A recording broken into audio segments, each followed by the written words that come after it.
আহো দেবুতো আমি sampai kali tu pun naik MLA menteri tu kita polisi jadi tadi dia যায় ন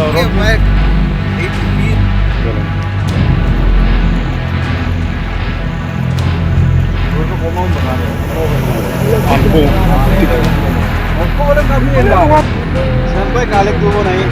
MLA menteri tu এতিয়া আমিতো ক'ব গ'লে মানে এইটো মাটি এতিয়া হিচাপ কৰিব নোৱাৰা হৈ গৈছে যিমানটো মাটি খহিছে আমি হিচাপত ধৰিব নোৱাৰা হৈছে যিমানটো ব্ৰহ্মপুত্ৰ লৈ গৈছে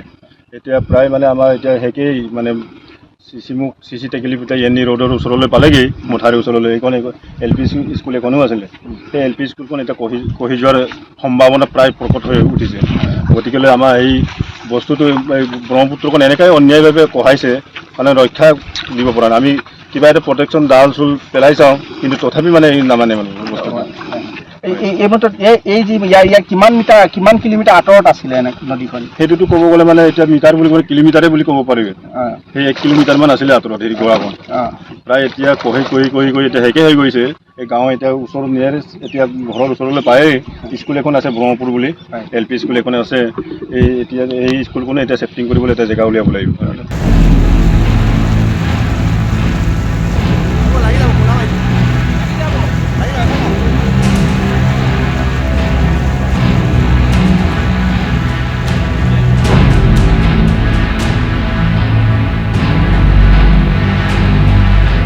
ইয়াৰে মানে ব্ৰহ্মপুত্ৰ নামৰ এটা গাঁও দুখন আছিলে গাঁৱৰ দুখনটো প্ৰায় এতিয়া উঠি পেলাই এতিয়া ব্ৰেকত চিফ্টিং হৈয়ে গ'ল এতিয়া বিশেষকৈ ইয়াৰ সমস্যাটো ক'বলৈ গ'লে ইয়াত কৃষিভূমিটো এতিয়া বহুত হেক্টৰ মাটি গুচি গ'ল কৃষিভূমি মাটি এতিয়া আমি অসম চৰকাৰলৈকে এইটোৱে আমি হেৰি কৰিছোঁ আমি দৰখাস্ত কৰিছোঁ কি আমাক স্থায়ী সমাধান এটা বিচাৰি দিব লাগে স্থায়ী সমাধান কৰি দিব লাগে কমচে কম এবছৰতে আমাৰ 2 কিলোমিটাৰমান ইয়াতে মানে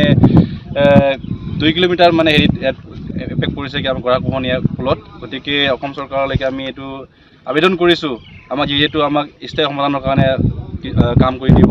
আপোনাৰ ঘৰ ক'ত আছিলে ইয়াৰ আগত ব্ৰহ্মপুত্ৰ কোন আমাৰ ঘৰ আছিলে ইয়াতে প্ৰায় 2 কিলোমিটাৰ একদম আগত হেৰিত আছিলে 2 কিলোমিটাৰমান মানে আগত আছিলে তাতে এতিয়া আমি চিফ্টিং হৈ পেলাই বেলেগ জেগাত আমি মাটিডোখৰ লৈ পেলাই আমি কিনি পেলাই আমি এতিয়া বহি আছোঁ তাতে আমি এতিয়া বসবাস কৰি আছোঁ এতিয়া আমাৰ প্ৰায় মাটি খেতি কৰা মাটি আমাৰ এতিয়ালৈকে ইতিমধ্যে চব শেষ হৈ গৈছে পৰিৱেশটো ইয়াততো আপোনাৰ 10-12খনমান গাঁও এতিয়া চাওঁ মানে আপোনালোকে এল পি স্কুলখন দেখিছে এল পি স্কুলৰ এতিয়াতো 30 মিটাৰো নাই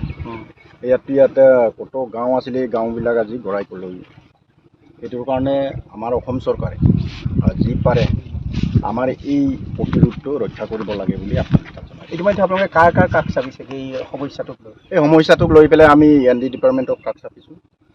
আৰু মিচিং অট'নমাছ কাউন্সিলকো আমি কাষ চাপিছোঁ কিন্তু মিচিং অট'নমাছ কাউন্সিলে ইয়াত দিছিলে এই যিটো দিছে এই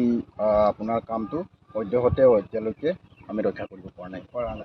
চৰকাৰে ইয়াত জলসম্পদ বিভাগে একো ব্যৱস্থা কৰে জলসম্পদ বিভাগৰ পৰা এতিয়ালৈকে একো আমি ব্যৱস্থা দেখা